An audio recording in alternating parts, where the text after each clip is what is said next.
Oh, hello, gang. I hope you're doing good. And if you are hearing the background noise, it's because I'm in public. And sometimes I like to just record because everyone else here is on their phone anyway, so it really doesn't matter. Anyways, um, super glad to have you here once again for our weekly practice. Um, if you are new around these parts, or you're basically what I do every single week, I share some thoughts around a particular idea. This month of July, we're talking about what is it to believe our experiences, and what is it to experience God or spirit or experience love or joy. And every single week we've got like a different idea that we're focusing on. And this week, the idea is witness. What is it to be witness to everything? We kind of got like three like ideas that we're working through: wandering, witness, and then wonder.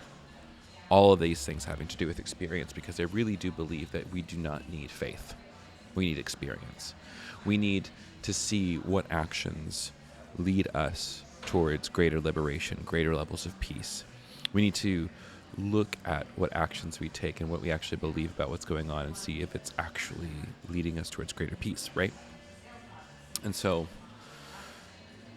what is it to witness? So, last week we talked about wandering. What is it to just be okay with being out in those desert places?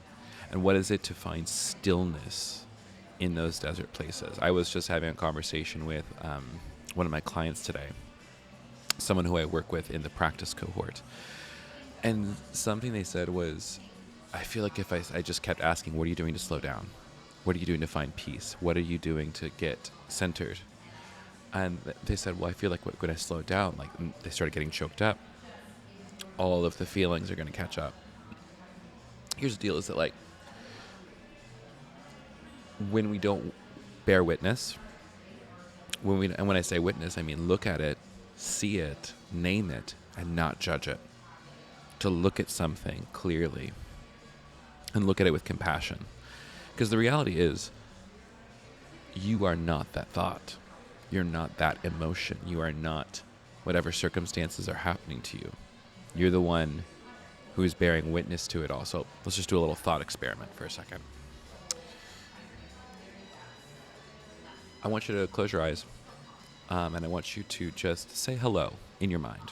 Just say the word hello. Ready? 1, 2, 3, go. Did you hear it? And now I want you to yell hello in your mind and add echoes to it. Ready? 1, 2, 3, go.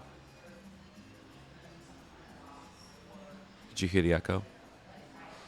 Now, maybe you're somebody who like doesn't really hear or have an inner dialogue kind of stuff. So I want you to, rather than that, I just want you to visualize the word hello. And for everyone, visualize the word hello in pink cursive.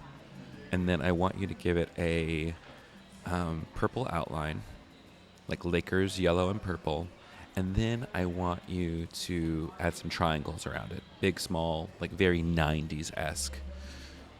Now my question is, like, where are you seeing this? Where did you hear that? And also, were you the voice that said hello? Were you the hand in your mind that drew it out, or created that canvas? I want you to imagine for a second that you just take a step back from those two things. I want you to see you saying the things. I want you to see your mind. I want you to see in your mind's eye you with your eyes closed, sitting wherever you are. Where are you seeing this?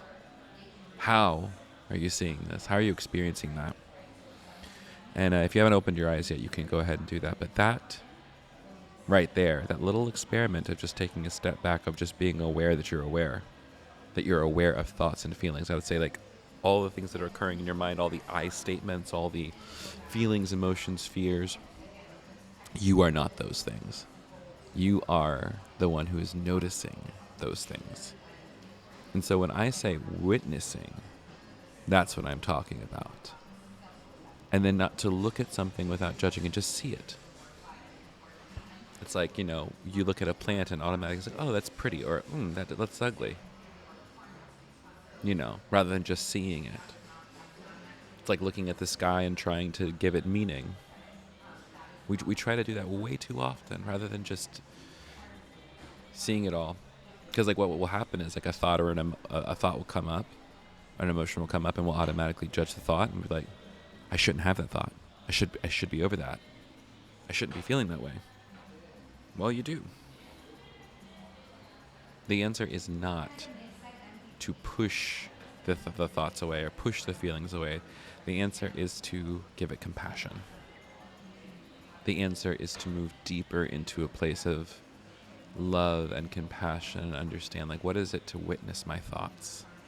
What is it to see it without condemning it at all? And I think being able to tune into that awareness and just hold ourselves there for even just the slightest bit of time adds to us, again, we're remembering what peace feels like. We're bringing us back to a level base of ability, bringing us back to the awareness of our right mind. And so, I mean, maybe this sounds like a whole bunch of blah, blah, blah. It doesn't really make sense because just like, I don't know what this means. Practically, this is what it means. When you sit down and you breathe and you meditate and you bring yourself to a place of the awareness of love's presence, you feel better. That's what it kind of boils down to. That's like, for me, like that's the beginning and end of all of this, is that I want to witness all of my actions and all of my thoughts. And if a thought is causing me to go into a direction that is not helpful, I just want to question it. I don't have to feel bad about it. I just need to question it.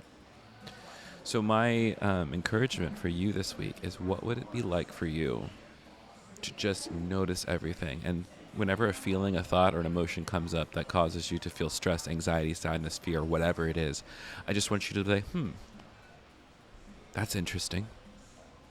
And some people are just like, that sounds like my Southern grandma. Well, it's not your Southern grandma saying it, it's you. And it is interesting that whatever you're thinking and believing is causing you to feel this right now. Something else that I've tried that I really love doing is like walking meditation. Something that Thich Nhat Hanh really inspires many of us to do.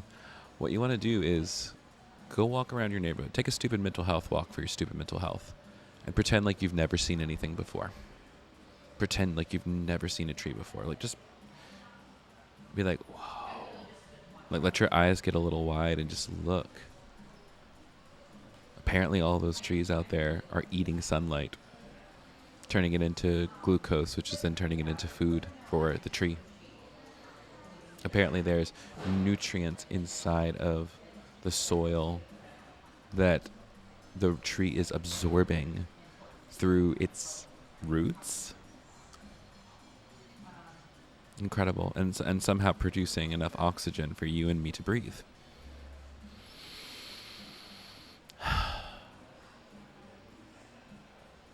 Pretty cool.